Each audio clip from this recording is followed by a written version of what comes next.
Guys, welcome back to my channel, and in this video we are going to talk about section 1 to 5 of the Indian Penal Code जो कि given है chapter 1 में. So without further ado, let's get started और हम देखते हैं कि chapter 1 of the Indian penal code किस बारे में डील करता है.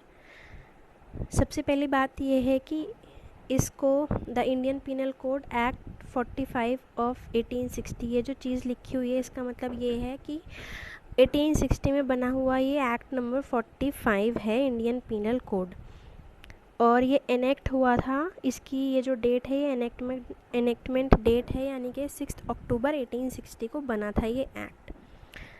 Now section 1, title and extent of operation of the code. This act shall be called Indian penal code, यानी कि इस एक्ट को कहा जाएगा Indian penal code, and shall extend to the whole of India except the state of Jammu and Kashmir, यानी कि ये पूरे ऑल ओवर इंडिया पे एप्लीकेबल होगा except the state of Jammu and Kashmir. ये वाला जो प्रोविज़न था ये पहले था जब जम्मू एंड कश्मीर का स्पेशल स्टेटस था, लेकिन 5 अगस्त 2019 को जम्मू कश्मीर का जो स्पेशल स्टेटस था वो ख़त्म हो गया है, यानी कि ये जो अब एक्ट है ये पूरे इंडिया के ऊपर एप्लीकेबल होगा, और ये जम्मू एंड कश्मीर वाला जो प्रोविज़न है ये ख़त्म हो गया है. नेक्स्ट है सेक्शन 2. सेक्शन 2 बोलता है punishment of offences committed with in India, यानी कि ये प्रोविज़न करता है ऐसे ऑफेंसेस के पनिशमेंट के बारे में जो विद इन इंडिया, यानी कि inside the Indian territory commit किए गए हैं.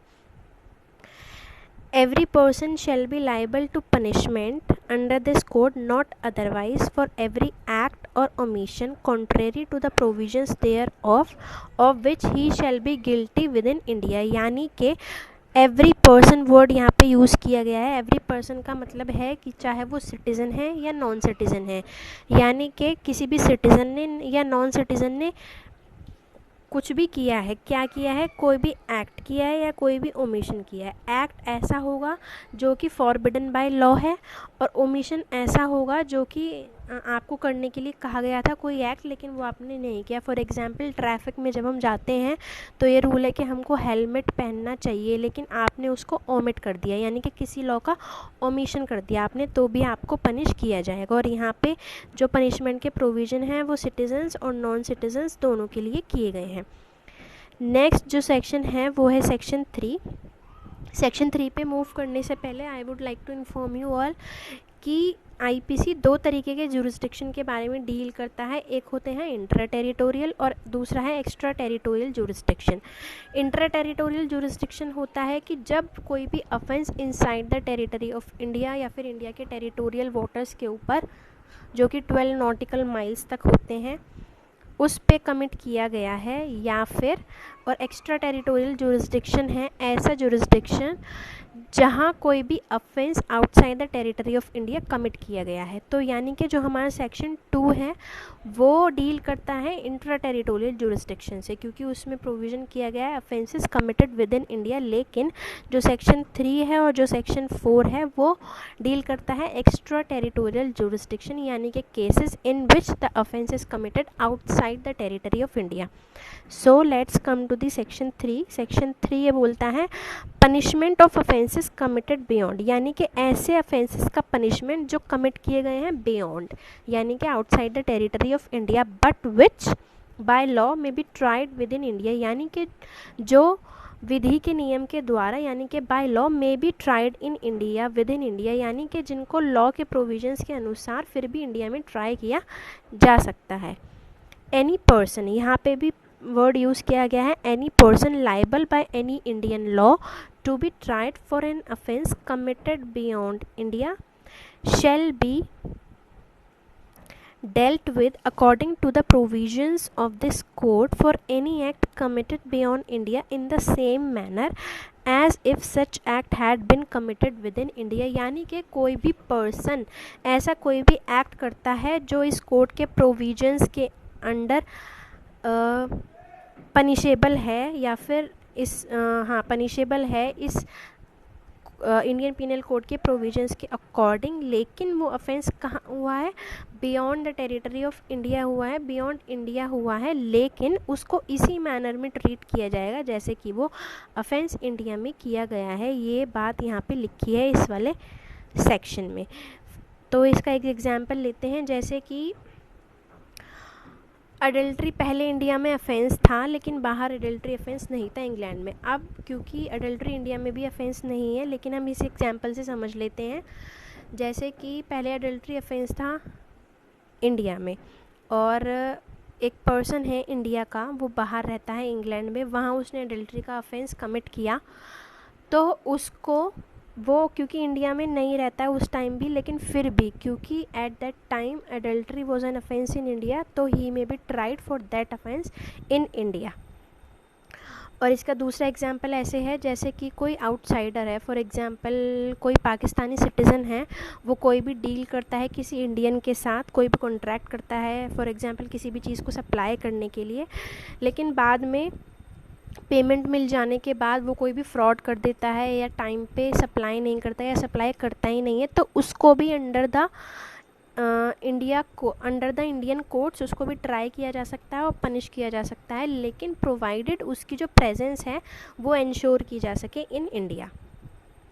ये है एक्स्ट्रा टेरिटोरियल जुरिस्डिक्शन। इसी में नेक्स्ट जो सेक्शन आता है वो है section 4, extension of code to extra territorial offences. Extra territorial offences यानी कि जो कि outside the territory of India किए गए हैं। इसमें 3 कैटेगरीज दी गई हैं। The provisions of this code apply also to offence committed by, यानी कि किस किस पे अप्लाई होंगे वो भी दिया गया है, इन पे भी अप्लाई होंगे। अप्लाई ऑल्सो लिखा है यानी कि इन कैटेगरीज पे भी अप्लाई होंगे। Any Indian citizen of India in any place without and beyond India, यानी कि कोई भी इंडियन सिटीज़न आउटसाइड इंडिया भी अगर ऑफेंस करता है तो उसको भी ट्राई कर सकती है इंडियन कोर्ट, यानी कि इंडियन सिटीजन्स के ऊपर जो इंडियन कोर्ट है उनका पूरा जुरिस्डिक्शन है, चाहे वो ऑफेंस इंडिया में कमिट करें या फिर वो ऑफेंस आउटसाइड इंडिया कमिट करें।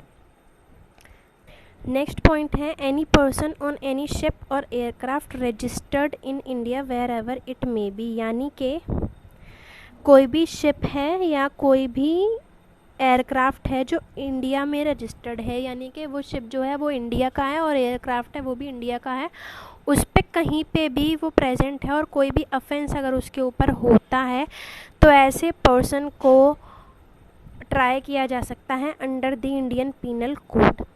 नेक्स्ट पॉइंट है any person in any place without and beyond India committing offence targeting a computer resource in India, यानी कि कोई पर्सन कहीं पे भी बैठ के किसी भी कंप्यूटर रिसोर्स को जो इंडिया में प्रेजेंट है उसको टारगेट कर रहा है, तो ऐसे पर्सन को भी under the Indian penal code liable किया जा सकता है। तो यहाँ पे हम 2 चीज़ें समझ सकते हैं कि इंडियन सिटीजन्स के ऊपर तो वो चाहे आउटसाइड इंडिया ऑफेंस करें चाहे इनसाइड इंडिया करें, उनके ऊपर तो jurisdiction of the Indian penal code और इंडियन कोर्ट्स का हमेशा रहेगा ही।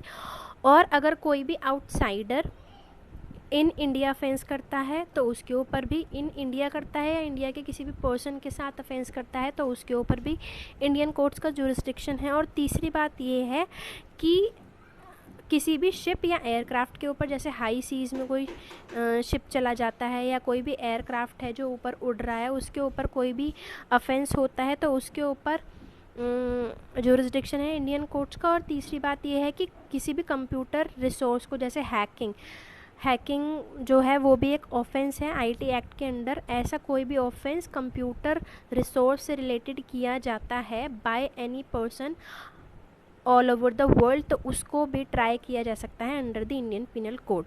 नेक्स्ट इसमें एक्सप्लेनेशन दी गई है इस पॉइंट में, और इसमें कहा गया है कि the word offence includes every act committed outside India which if committed in India would be punishable under this act, यानी कि ऐसा कोई भी एक्ट, ऑफेंस का मतलब हर उस एक्ट से है जो अगर आउटसाइड इंडिया किया गया है और वो इंडिया में किया जाता तो वो ऑफेंस होता है। वो सारी एक्टिविटीज़ ऑफेंस वर्ड में इंक्लूडेड हैं।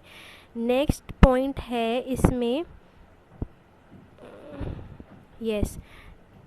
नेक्स्ट पॉइंट है जो कंप्यूटर रिसोर्स है उसकी डेफिनेशन बताई गई है सेक्शन 2 सबसेक्शन 1 क्लॉज के में।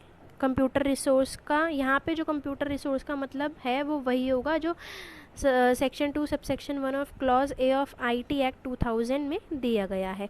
इसमें एक एग्जाम्पल भी दिया गया है कि A who is a citizen of India commits a murder in Uganda, he may be tried and convicted of murder in any place in India in which he may be found। यानी कि Indian citizen है, उसने outside India offence किया है लेकिन फिर भी उसको इंडिया में ट्राई किया जा सकता है, प्रोवाइडेड उसकी प्रेजेंस यहाँ पे इंश्योर की जा सके और जहाँ भी उसको पाया जाएगा, उसको फाउंड किया जाएगा, वो वहाँ पे उसको पकड़ लिया जाएगा और ट्राई किया जाएगा इस ऑफेंस के लिए। नेक्स्ट है सेक्शन 5। सेक्शन 5 है certain laws not to be effected by this act, यानी कि ये एक तरीके का सेविंग क्लॉज है। कुछ लॉज को एक्सेप्शन के अंडर रखा गया है कि वहाँ पे इन सिचुएशंस में जो सेक्शन 5 के अंडर दी गई हैं वहाँ पे आईपीसी के प्रोविजंस एप्लीकेबल नहीं होंगे। कौन कौन सी सिचुएशंस हैं वो Nothing in this act shall affect the provisions of any act for punishing mutiny and desertion of officers, soldiers, sailors or airmen in the service of the government of India or the provisions of any special or local law। यानी कि Indian penal code ऐसे किसी भी act के provisions को effect नहीं करेगा जो यूज़ होते हैं। ऐसे एक्ट्स जो यूज़ होते हैं किस लिए यूज़ होते हैं? पनिश करने के लिए किसी भी मिटनी एंड डेजर्शन को। और ये मिटनी एंड डेजर्शन किसने किया है? किसी भी सोल्जर ने, सेलर ने, एयरमैन ने जो कि गवर्नमेंट ऑफ इंडिया की सर्विसेज में है, या फिर किसी भी लोकल और स्पेशल लॉ को। ऐसी एक्ट्स को इंडियन पीनल कोड इफ़ेक्ट नहीं करेगा जो इन पर्टिकुलर कैटेगरीज़ के पर्टिकुलर एक्ट को पनिश करने के लिए यूज़ किए जाते हैं। So guys, hope this video is helpful for you. That's it for this video. For more such informative videos, stay connected, press the subscribe button and the bell icon. We'll meet you soon in the next video. Till then, bye bye, take care and stay healthy.